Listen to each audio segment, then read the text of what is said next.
This might not be the most freaky stories of all time, but it is a great reminder that you should never relax in a taxi. In the place I live in, the taxi service is pretty well developed. We have a global app, where you have an ID as a passenger, and the driver has one too. We have a rating system, so you know what to expect, and you get punished for doing bad things. You feel pretty safe with that system. It's not like in the old times with absolutely random taxis. I've never had any serious troubles with drivers before that day. Yesterday, I needed to drive from one small town to the other, through the big city. Everything was pretty odd from the start. The taxi was showing very oddly on the app map, but oh, that happens. Internet and geolocation can cause tricks sometimes. Either way, finally, the driver arrived and we started to move. The driver didn't notify the app that he had started to drive. Neither did I see that he was in a waiting status. Sometimes they wait, so they get some extra cash for waiting, I guess. I kinda tolerate that. It was odd, and we started going to a bit of an unusual path. Not the one I am used to. I had a weird thought, like, what'll happen if he goes the wrong direction right now? Not to the center, but to the suburban area. And damn, he did. He remained silent from the start of the trip, and it seemed like he was doing it on purpose. He hadn't started the drive on the app yet, and he was going literally the opposite way, so there was no chance I'd get to my final destination. That moment I felt very scared. It does feel horrible when something like that happens to you and you're alone. I'm a 27-year-old female, in a car with a driver. After I asked him, "Hey, excuse me, what path did you choose? I don't need to go there."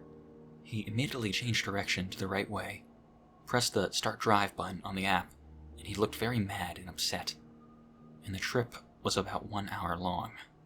He kept driving, not as the navigation app suggested, but still in the general direction.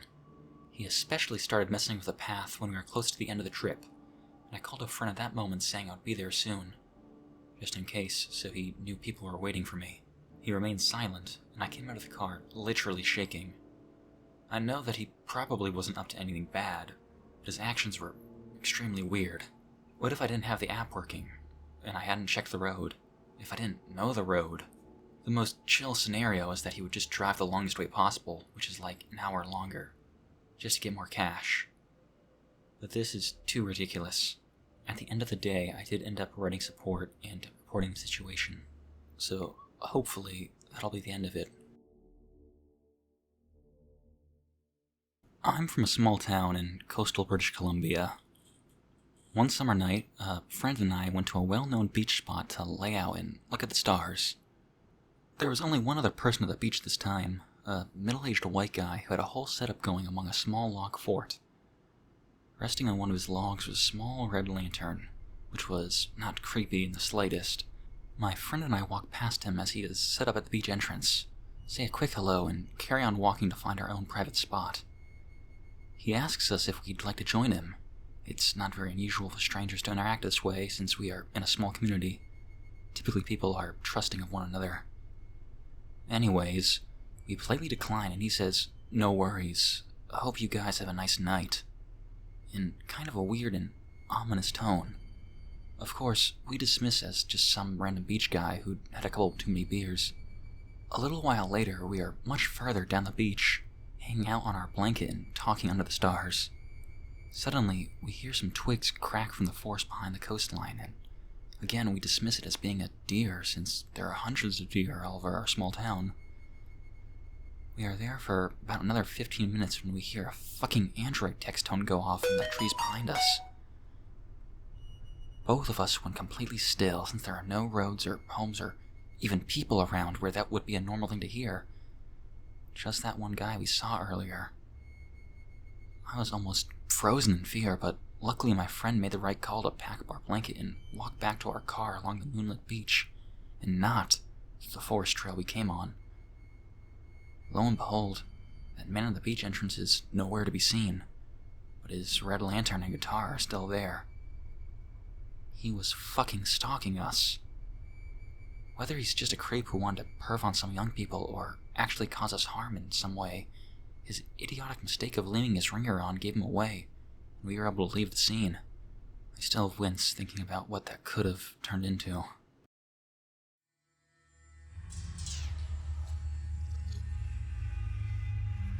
Hi, English isn't my first language, but I hope this comes across okay.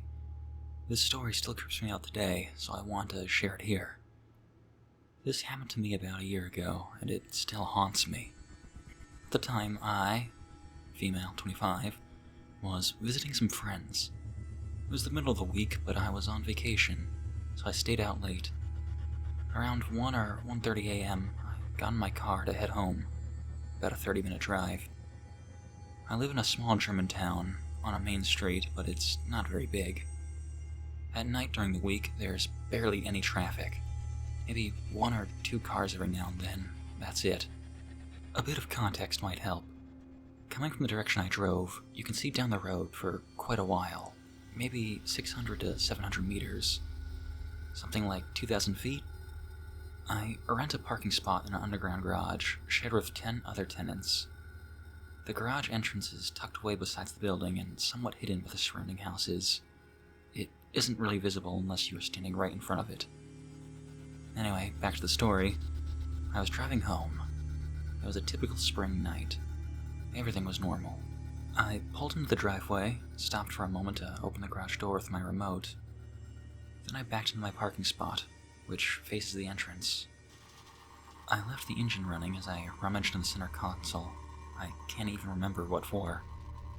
Suddenly, when I looked up, there was a stranger standing there. A man, maybe 45 years old, about 3 meters, 10 feet in front of my car, inside the garage, was just staring at me. I was instantly terrified. Reflexively, I hit the lock button on my car. He shouted that I should give him my phone, saying his car had broken down and he needed to make a call. But I hadn't seen any broken down car or flashing hazard lights anywhere on the road. No car pulled over, nothing. I was so frozen in shock that I just stared at him. He seemed to notice how confused I was. He added that the breakdown happened in the next town, which, by the way, is an hour's walk.